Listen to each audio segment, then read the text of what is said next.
अस्सलाम everyone, welcome to my channel ideas and GK with Danish. After a long gap, काफ़ी time से हम थोड़ा सा डिसकंटिन्यू कर पाए थे because of my some professional commitments. तो वीडियो काफ़ी देर बाद अपलोड हो रही है। तो फर्स्ट ऑफ ऑल, अभी काफ़ी स्टूडेंट्स का क्योंकि कुछ एग्ज़ाम होने वाला है, दैट इज़ रिगार्डिंग 6 दिसंबर को एग्ज़ाम है। रिगार्डिंग इलेक्शन कमीशन का एग्ज़ाम है, ठीक है, असिस्टेंट इलेक्शन कमिश्नर का। तो असिस्टेंट इलेक्शन कमिश्नर का एग्ज़ाम है और उसके अंदर एक बहुत इम्पॉर्टेंट पोर्शन है जिसने तकरीबन 20 मार्क्स का पेपर उसमें से आना है। वो है regarding election act 2017।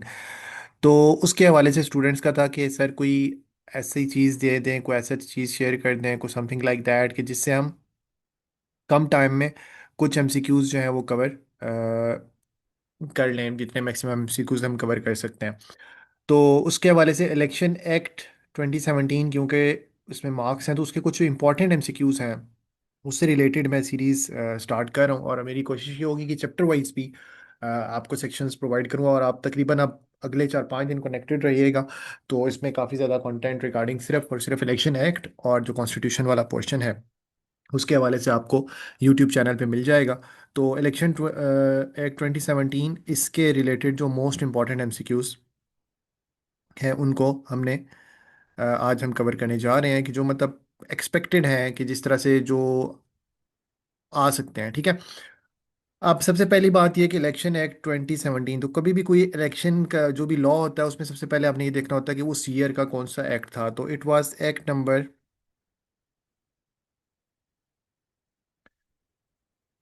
33 of that year. तो हमेशा आपका यूँ रोमन में लिखा होता है, तो एक्ट नंबर 33 ऑफ 2017, ठीक है। तो बेसिकली पहली चीज़ जो आपको इंपॉर्टेंट पता होनी चाहिए regarding that, that is act number 33 of 2017। Election act 2017 था। और इसको जो प्रेसिडेंशियल असेंट थी, आपको पता है कि कोई भी लॉ जो है उसको जब तक वो लॉ नहीं बनता, जब तक आप उसको प्रेसिडेंशियल असेंट ना मिले, पहले वो सब नेशनल असेंबली में प्रेजेंट हुआ है, तो नेशनल असेंबली से पास होगा, फिर सेनेट से पास होगा, फिर उसको प्रेसिडेंशियल असेंट मिलेगी। क्योंकि जो मजलिस शूरा है हमारी, जो आर्टिकल 50 ऑफ द कॉन्स्टिट्यूशन के अंदर हमारी मेंशन्ड है, वो कंप्राइज करती है हमारी नेशनल असेंबली, सेनेट और प्रेसिडेंट ऑफ पाकिस्तान। तो प्रेसिडेंशियल असेंट जो है इसको मिली थी जनाब 2 अक्टूबर 2017, ठीक है। अभी इंपॉर्टेंट जो एमसीक्यूज हैं इन पर ये एक वीडियो मैं कर रहा हूँ, और हो सकता है एक दो वीडियोस और भी हो, मतलब काफ़ी वीडियोस आएंगी अभी इलेक्शन एक्ट की, समझेंगे एक पूरी सीरीज ही आपके पास मौजूद होगी रिगार्डिंग इलेक्शन कमीशन के ये जो पेपर है। इसके बाद इसके जो टोटल चैप्टर्स हैं, टोटल चैप्टर्स वो 15 है। और इसके बाद इसके जो टोटल सेक्शंस हैं, सारे सेक्शंस, ठीक है, वो हैं जी 241।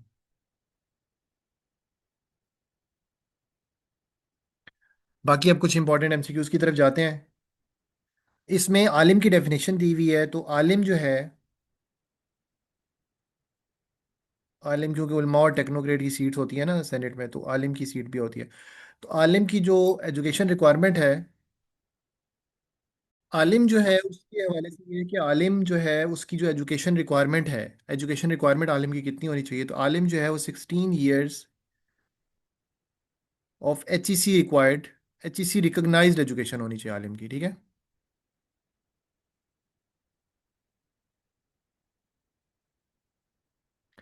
ये आलिम के लिए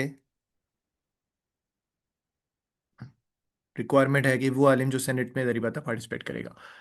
और इसके अलावा नेशनल असेंबली की सीट पे भी होते हैं तो इनकी इक्विलेंट एजुकेशन होती है। तो आलिम जो है ये होगा। देन इसके बाद जो इसके ऑर्डर्स हैं, जो डायरेक्शंस ऑफ इलेक्शन कमीशन है, ठीक है, इलेक्शन कमीशन की जो पावर्स हैं, ठीक है, डायरेक्शंस ऑफ ECP या powers slash powers of ECP अब कह लें,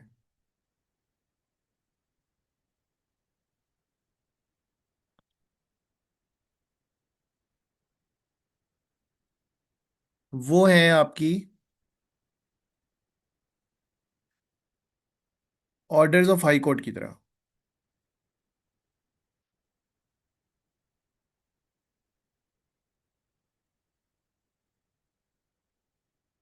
powers of ECP are like orders of high court. ठीक है, इक्विवेलेंट है। जो आरओज हैं, रिटर्निंग ऑफिसर्स, और बाकी सारे ऑफिसर जो हैं, जिसमें प्रिजाइडिंग ऑफिसर्स आ गए, और असिस्टेंट प्रिजाइडिंग ऑफिसर आ गए, डिस्ट्रिक्ट रिटर्निंग ऑफिसर आ गया, ठीक है। तो ये जो सारे रिलेटेड ऑफिसर्स हैं,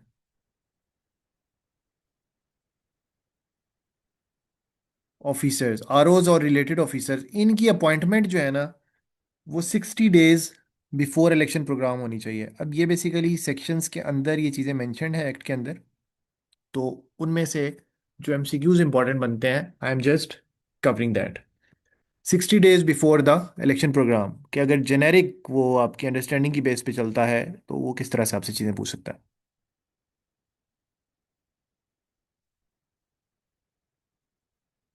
ठीक है। आरओज और रिलेटेड ऑफिसर्स की जो अपॉइंटमेंट है वो 60 days before the election programme आपकी होनी चाहिए।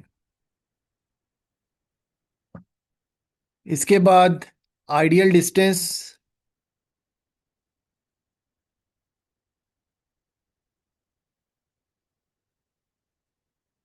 बिटवीन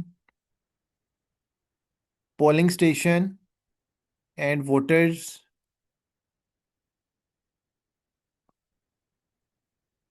ये 1 किलोमीटर है, होना चाहिए। पोलिंग स्टेशन और वोटर्स के बीच में डिस्टेंस जो है वो 1 किलोमीटर होना चाहिए। और maximum number of voters,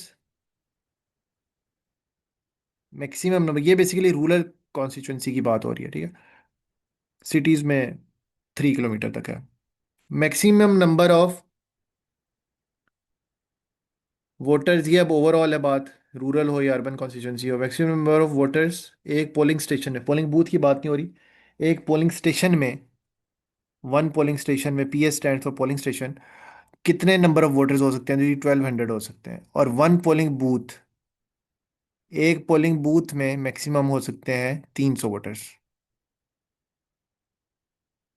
generally assigned जो है।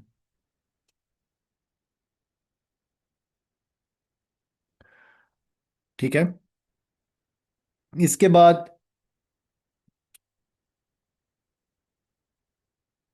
वैसे तो ये वीडियो रिकॉर्डेड वाली बातें पड़ी रहेगी यूट्यूब पे, लेकिन ये है कि आप लोगों को जब भी लिख रहे हो इसको, तो साथ पेन पेंसिल रख लें और इसको लिखते रहें, लिख के याद करें। Assets and liabilities, asset and liabilities of candidate.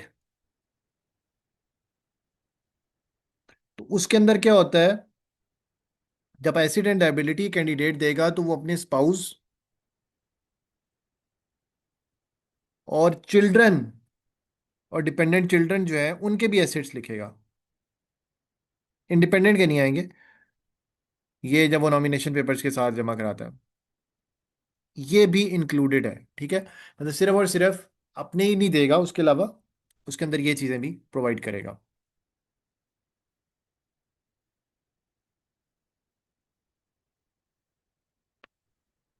इसके बाद आगे चलते हैं।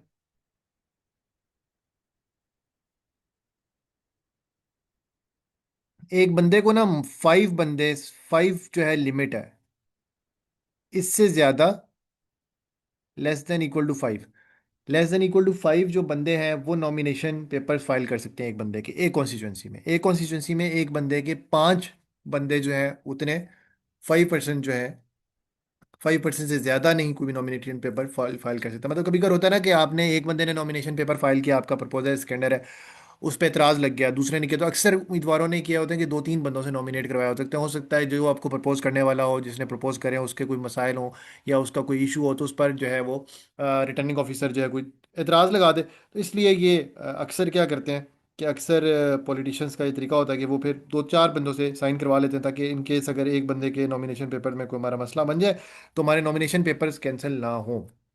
ठीक है, वैसे तो एतराज़ात के जवाब देना भी हो सकता है। ठीक है, ये नॉमिनेट कर सकते हैं, मल्टीपल नॉमिनेशन पेपर्स अलग अलग होंगे, ठीक है। ठीक, उसके बाद डिपॉजिट जो करनी है अमाउंट आपने for national assembly candidate ECP को डिपॉजिट करते हैं अमाउंट फॉर्म्स की और इसकी मद में, वो जो डिपॉजिट अमाउंट है for an a candidate national assembly candidate के लिए वो है जी 30,000 रुपये। ठीक है। और प्रोविंशियल असेंबली के कैंडिडेट के लिए जो डिपॉजिट है वो है 20,000 रुपये।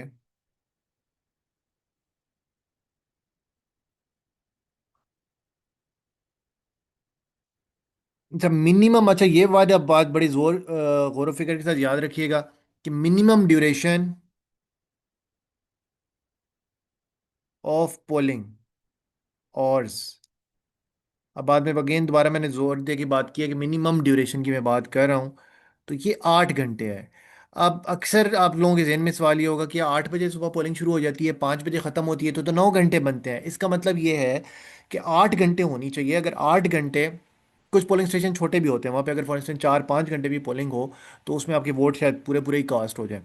लेकिन ये फिर उसके बाद उसने डिसाइड करना होता है इलेक्शन कमीशन ने कि अगर एक जगह उसमें वोट डालने वाले लोग भी हैं, पोलिंग भी लेट स्टार्ट हुई है या कोई इंटरप्शन हो गई है, मतलब 8 घंटे मिनिमम पोलिंग कंटिन्यू हो सकी नहीं हो सकी, तो आप उसको एक्स्ट्रा टाइम दे देते हैं। ठीक है, पोलिंग का टाइम बढ़ा देते हैं। और इस दौरान ये कि जब पोलिंग का टाइम 5 हो जाते हैं, जनरली ये होता है कि पोलिंग का टाइम अगर ख़त्म भी हो गया 5 हो जाएगा, तो जो अहाते में लोग मौजूद हैं पोलिंग स्टेशन के वो वोट फिर भी कास्ट करते हैं। वो 9 घंटे से भी ऊपर हो जाए तो उसका कोई इशू नहीं होता। अच्छा,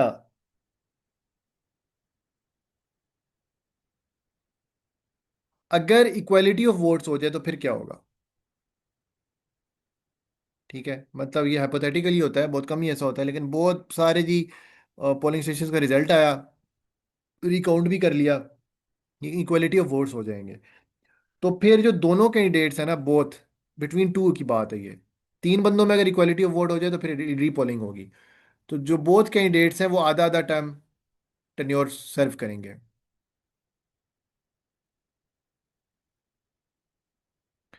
और उनका जो है वो पूरा फॉल टॉस के जरिए या लॉट ड्रा लॉट लगा के जो है वो जो है वो किया जाएगा कि पहले किसने करना है।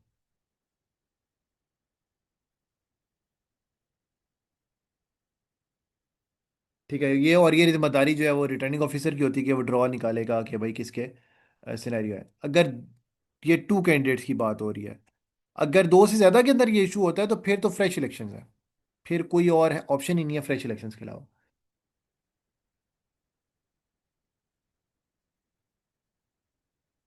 अच्छा, अब रिजर्व सीट्स में ये होता है कि रिजर्व सीट्स के अंदर जब आपकी वैसे जनरल सीट पे तो किसी बंदे ने रिज़ाइन कर दिया, डेथ हो गई या उसकी डिस्क्वालिफिकेशन हो गई, तो उस पे तो ये तरीका होता है ना कि आपका बाई इलेक्शन हो जाता है। सिंपल सिंपल सी बात है कि जनरल सीट पे इलेक्शन होगा और उस पर फिर बंदा दोनों पार्टी कॉन्टेस्ट करेंगे। अगर उसी पार्टी का बंदा जीत जाता है तो वेल एंड गुड, अदरवाइज कोई और पता वो सीट इस तरह से फिल हो जाती है। इसको कॉजल वैकेंसी कहते हैं।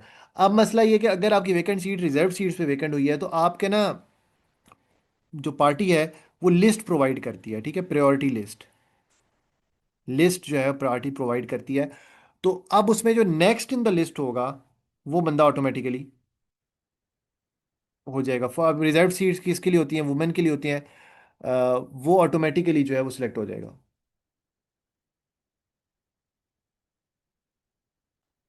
नोटिफाइड। ठीक है, मतलब मिसाल के तौर पे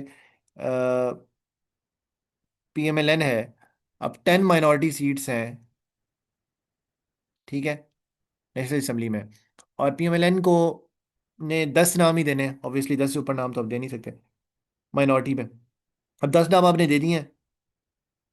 अब प्रोपोर्शनल रिप्रेजेंटेशन ये होती है कि माइनॉरिटी के केस में तो पूरा पाकिस्तान एक कॉन्स्टिट्यूंसी है, प्रोविंस के केस में जो सूबे की जनरल सीट्स है ना उसके कोटे के हिसाब से पूरा सूबा एक कॉन्स्टिट्यूंसी काउंट होता है वुमेन के केस में। और माइनॉरिटीज़ के केस में पूरा पाकिस्तान एक कॉन्स्टिट्यूंसी। अब फॉर इंस्टेंस पीएमएलएन ने 266 जनरल सीटों में से ली थी, लेट्स सपोज 60%। ठीक है, तो 6 बंदे जो है पीएमएलएन के नॉमिनेटेड थे। अब इन 6 में से एक बंदे ने, तो पीएमएलएन ने जो 6 बंदे थे वो हो गए थे, पिक हो गए थे। अब 6 बंदे, पीएमएलएन ने नाम तो 10 दिए थे क्योंकि आपने लिस्ट तो 10 की देनी होगी। तो अब फॉर इंस्टेंस किसी भी एक ने रिजाइन किया है, ये इसने फॉर इंस्टेंस रिजाइन कर दिया, तो ये वाला जो 7th वाला बंदा होगा ये ऑटोमेटिकली पिक हो जाएगा फॉर द माइनॉरिटी कोटा।